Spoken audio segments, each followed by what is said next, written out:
Welcome back to How to Souls. My name is Rach and today we're going to look at the starting classes in Dark Souls Remastered. What is the best starting class? So classes in Dark Souls 2, Dark Souls 3, Bloodborne, you get the idea. They are just a starting point.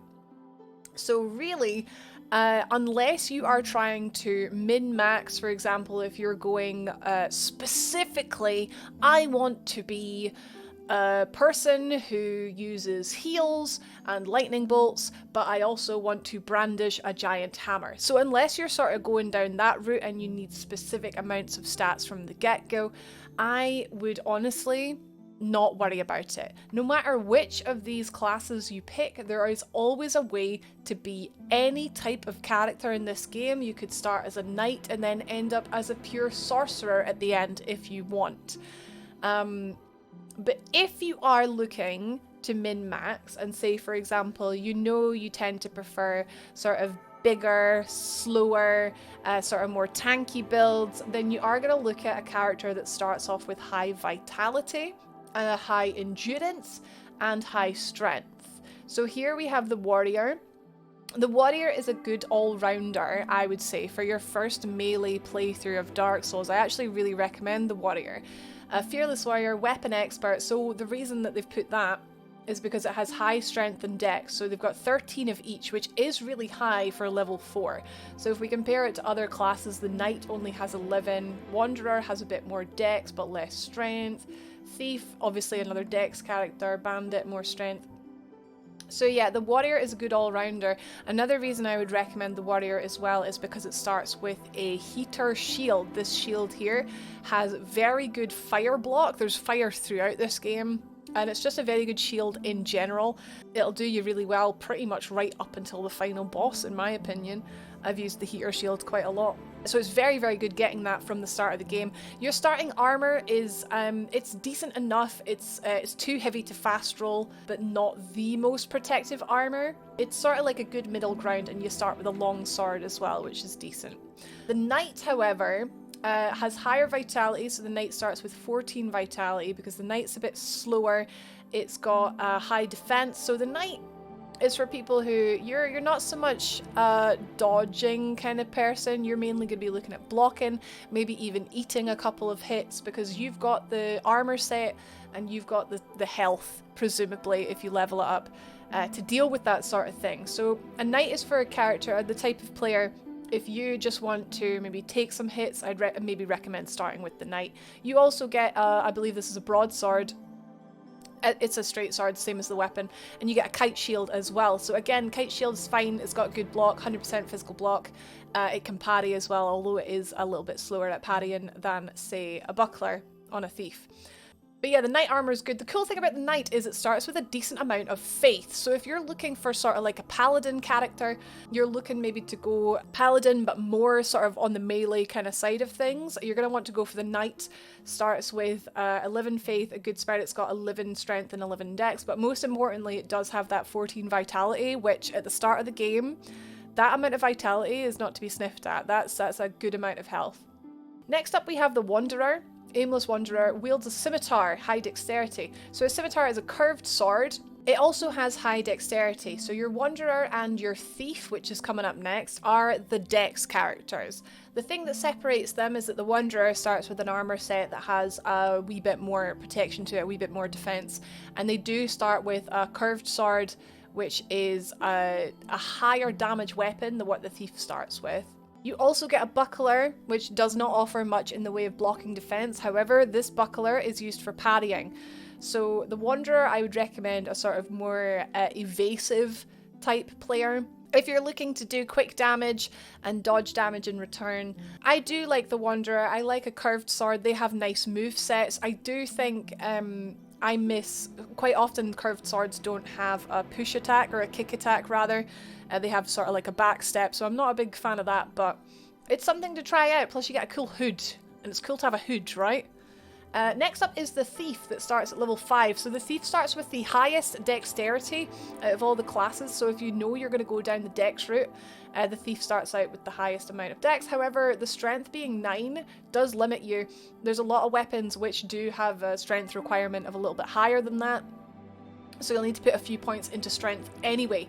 But the thing that sets the thief apart is that it starts with the master key. So the master key is one of the gifts that you would be getting that you can choose anyway. However, if you pick the thief, they get the master key anyway, and you're free to pick a second gift essentially, because you get it for free just by being this character. So yeah, thieves are good. They start with a bandit knife, which is a high critical damage weapon. It will do more damage from riposts and backstabs, and it has a buckler, which is perfect for parrying. So I'd say if you are, again, it's got sort of medium armor as well, so perfect for dodging. If you're looking for a playthrough to really show off, parry loads of dudes, maybe get some backstabs in, quite often backstabbing enemies is the easiest way to take care of them, so starting with the bandit's knife will get you a good head start on that. Plus you get a cool hack-in face mask and stay safe COVID 2022, am I right? Next up is the bandit. Now I feel like the bandit gets overlooked somewhat. Maybe it's the hat, I don't know. The bandit starts off with a battle axe, which is quite good when two-handed, and a spider shield, which completely blocks poison and toxic attacks, especially from the blow dart guys in Blighttown. They get 12 vitality, 14 endurance, and 14 strength. So again, this is a strength sort of character, but you can look to go down a quality build, like if you do build up that dexterity. Considering the bandit starts at level 4, they have quite high stats for level 4, which means obviously it's not too difficult to build a bandit into a specific type of class that you have in mind. For example, if we put a few points into faith, we could easily have like a holy Viking type character. Next up is the hunter. The hunter starts with a bow. It is the only class where you get a bow from the beginning. They have a leather shield, which is, let's be honest, don't even bother using it, a straight sword, and of course, like I said, a short bow as well. It says okay at close range but weak with magic. So I don't know why they've bothered including that, because yeah, sure, it's got 9 intelligence, but if you're starting as a hunter, you're going to be a melee character who relies heavily on, I would say, dexterity, but not letting your strength go too low. So your hunter is really good because it starts with 14 dex and 12 strength. Perfect for wielding a short bow. People often discount the bow in the Dark Souls games. The bows can be great for picking off enemies from far away, for pulling one enemy out of a group of enemies, and when upgraded, they can actually do a ton of damage. Next up is the Sorcerer. It speaks for itself. The Sorcerer starts with the highest amount of intelligence out of all the classes, so if you know you're definitely going down the sorcery route, the magic route, then you're going to want to start as a sorcerer just to get that 15 intelligence at level 3. On the other side of this, though, it does start with ludicrously low vitality at 8, that's very low, and endurance. So this is a character you are not going to be doing much melee attacking. If you want to purely attack from range with magic, go for the sorcerer. They start with a catalyst with soul arrow already, so you will get one spell right from the very beginning to practice magic with right away. Sorcery gets really, really strong at this game, especially near the end, but you will find a pure sorcerer character quite difficult in the beginning. Next up is the Pyromancer. So the Pyromancer is our level 1 character. So those who are going to want to run through this game without ever leveling up, which is a popular challenge run, you're going to be doing it as a Pyromancer. The cool thing is about being level 1 and a Pyromancer is that you've got Pyromancy, funnily enough. Pyromancy is fantastic. In Dark Souls 1, it does not scale off your stats, which is fantastic because when you're staying at level 1, you don't have high stats.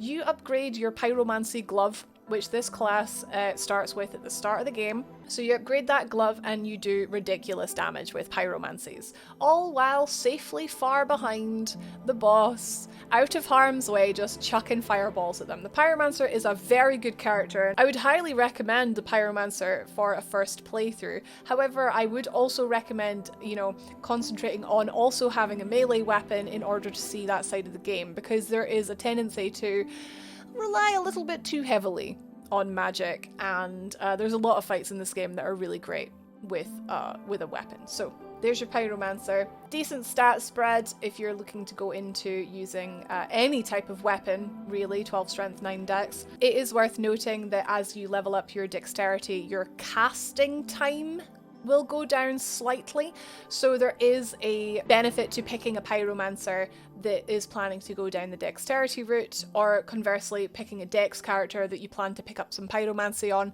because the two do go well together. For example, around halfway through the game you could get a weapon called Quaelag's Fury Sword, which scales with dex and does fire damage, and it'll go nicely with your Pyromancer's glove with all your fireballs that'll throw slightly faster with around 40 dexterity.